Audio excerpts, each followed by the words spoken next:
Am I the jerk for telling my fiancé that if he doesn't want my little brother to be a part of our wedding, then I don't want to be a part of this marriage? Posted by you/QuitLady3013. I'm 30F and currently 2 months pregnant with my first child. I'm engaged to my fiancé of 3 years, James, 31M. For a little background, when I was 15, my parents had my baby brother. 5 years later, when I was 20 and Matt was 5, my parents and Matt were driving home when they got into an accident, resulting in my parents' death. After the accident, I was completely devastated, but I had to pull myself together for my brother. The following month, I buried my parents, and with the help of my aunt and uncle, I applied for guardianship of my brother. It took about 7 months before I was approved. I had to secure a stable job and income, which I did, and proper housing for me and my brother, which I managed by using money from my inheritance to buy a house. It was difficult at first, working while looking after my brother, but over time, it became easier, though it still has its ups and downs. However, I would do it all over again for him. I met my fiancé when I was 27 at a gathering, and we just clicked. After 3 months of dating, he proposed. At first, I said no because I still had my brother to take care of, but after thinking it through, I said yes, and we agreed to wait until we were financially stable. At the beginning of this year, we decided to finally tie the knot, especially since I was pregnant and didn't want my baby to be born out of wedlock. We started the wedding preparations, and it was set for October. However, after what happened last Saturday night, it looks like there might not be a wedding. We've had disagreements before, but we always resolve them. For example, when deciding on a wedding date, James initially wanted it on my brother's birthday. I had a problem with that because I wanted to throw my brother a big party for his 15th birthday. I suggested the week after, but we argued. He even ran to his mother to try to convince me, but I stood my ground, stating that my brother's birthday was important to both of us. There was some more fighting, but in the end, we reached a resolution. Then there were the roles I wanted my brother to play in the wedding. At first, I suggested that Matt be James's best man, but James wanted his best friend instead. I said okay. Then I suggested Matt be the ring bearer, carrying the rings on a little pillow, but James wanted his nephew for that role. Again, I said okay and let it go. On Saturday morning, I was watching a TikTok video where a bride asked her male best friend to be her man of honor, and I thought it was sweet. So, I decided to suggest it to James. That night, when he came home, I was in the kitchen while my brother was at a sleepover at his friend's house. As James entered, I sat down and said, "I have the perfect role for Matt." "James, what's that?" "Me, I thought he could be my man of honor. And instead of wedding parties pairing up as couples, they could walk out as singles." "James, what?" "Me, man of honor, or I'll call it my brother of honor. It would be lovely." "James, but I thought you wanted my sister to be your maid of honor." "That wouldn't work." "Me, I never agreed to that. And what about my brother? I want him to play some role in my wedding." "James, I was thinking he could be a guest and just sit in the rows." I was completely shocked. I wanted my brother to be part of my wedding, not just some side guest. I didn't know what to say. His whole family was playing some part in the wedding, and most of my bridesmaids were his cousins, only 2 were close friends. Yet, he couldn't grant me this? I stopped what I was doing and told him no. It was my wedding too, and I wanted my brother to be my man of honor. He insisted that his sister was a better choice, and that my brother should just be a guest. He also said he didn't want children in the wedding party. I completely lost it, and the argument escalated from one issue to the next. Since Saturday, James hasn't come home. He only sent his brother to pick up some of his things, and his mother and sister have been blowing up my phone, calling me selfish and saying, "So what if your brother is a guest?" The last time they called was Wednesday night, and I went back crap insane on both of them, using language I'm not proud of. I ended the call by saying, "Yes, my brother is more important than James in this wedding. If it's happening, I will never put James ahead of Matt, so I'm effing sorry. Tell James to contact me if he wants to talk things out." Notable comments. Commenter. I was going to suggest your brother walk you down the aisle, but then I kept reading. This is just filled with red flags. I'm gonna bypass the whole fact that your fiancé has filled every bit of the wedding roles with his family members. And out of 365 days in the year, he wanted the wedding to be on your brother's birthday. I'll simply say, I'd bet money on your fiancé pushing for your brother to leave the house after the wedding so that it's just your family, him, you, and the baby. Not the jerk, call off the wedding. Commenter. Your dude dropped his mask a bit too soon, he thought he had you locked down. It's better to untangle yourself now and call it a bullet dodged. You deserve better. Update 3 weeks later.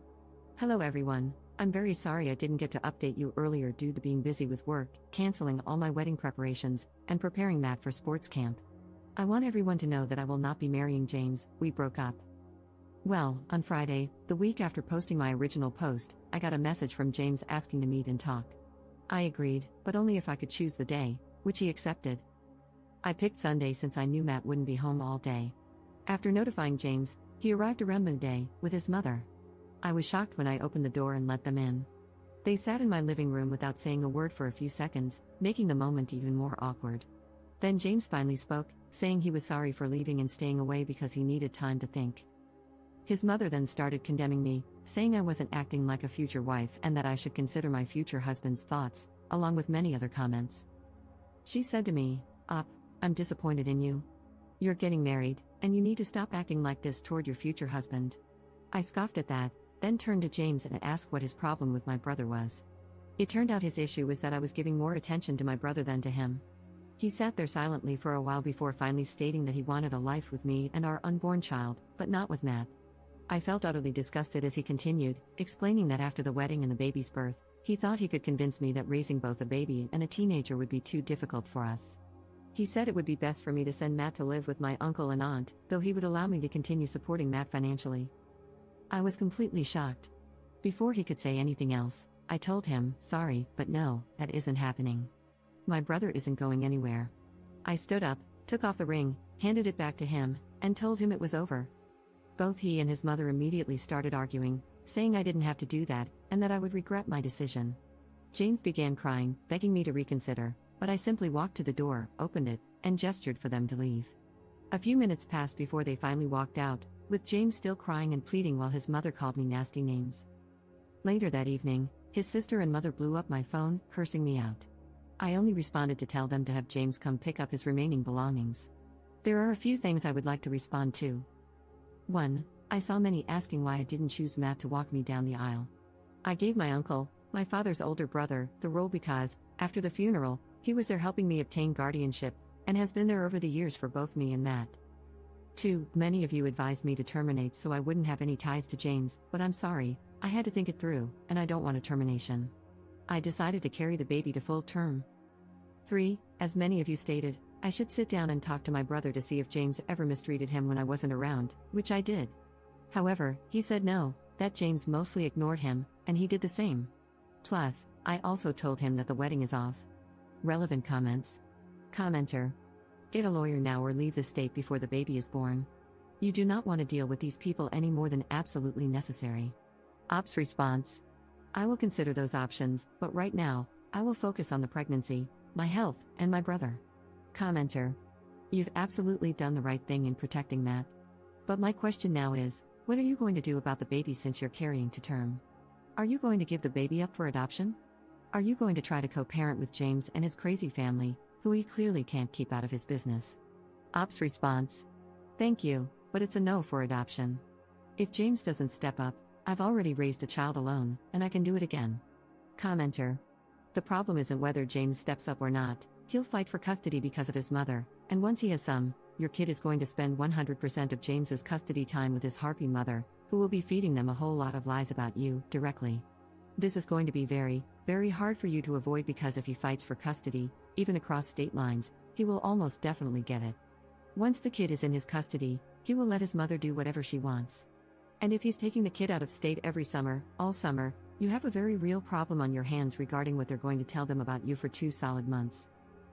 I'm not telling you what to do regarding the pregnancy, but you are signing up for decades of misery dealing with these people, and they very well might succeed in turning your own kid against you. Imagine your 10-year-old coming home after 2 months of being raised by your not mother-in-law, crying, I don't get to have 2 parents because you love your brother more than me or daddy. Because that will happen. Ops response. I honestly get where you're coming from, but I'm prepared to fight tooth and nail to get full custody. I'm taking screenshots of the messages his mother and sister are sending me, and I'm planning to seek out a lawyer and begin the process. So, thank you for your concern. Second update 6 months 2 weeks later. Hello everyone, first and foremost, Happy New Year. It has been a while since my last update, but I'm back to provide some news. I want everyone to know that I gave birth to a beautiful baby boy whom I named after my father, and things have been going well between me and the baby. Matt is excited to have the baby around. My uncle and aunt were present during my labor and delivery, and the day after my son was born, James and his parents visited the hospital. However, I only allowed James to see our son. According to my aunt, James's mother attempted to make a scene but was quickly silenced by my uncle, who threatened her with police action. My aunt and uncle moved in after my discharge and will stay with me until June. That isn't the only update I want to share. Last Friday, James came over to see the baby after asking to talk. He asked if there was ever a chance for us to get back together, to which I immediately said no, telling him that the day I returned the ring was the last time we had a romantic relationship and that all I'm looking for and hoping for from him is a co-parenting relationship. It took 10 minutes before he reacted, but he agreed and left. So, I'm currently looking for and scheduling meetings with lawyers to establish a suitable co-parenting schedule for us, which I hope he agrees to. Aside from that, I'm looking forward to raising and providing for my baby and Matt so they can have the best life possible. I'll keep everyone posted on any updates, and once again, thank you for all of your comments and support. Notable comments. Commenter. Congrats Op, so glad you, the baby, and your brother are happy and doing well. Make sure you get sole custody and supervised visits for James so his mother and sister don't get any time alone with your son. They'll be a disruptive and dangerous influence on him. Include clauses stating that your child and brother son should be raised by your aunt and uncle in case of an unexpected death, and if your brother is of legal age, he can be considered as well.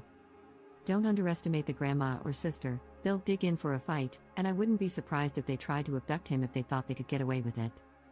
As another poster mentioned, make sure all their unhinged behavior is documented, the calls, texts, outbursts at the hospital and your home, so it can help with your custody case.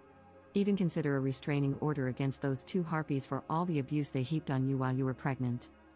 But make no mistake, that beach will continue to come for you and the baby. Keep your guard up and fight.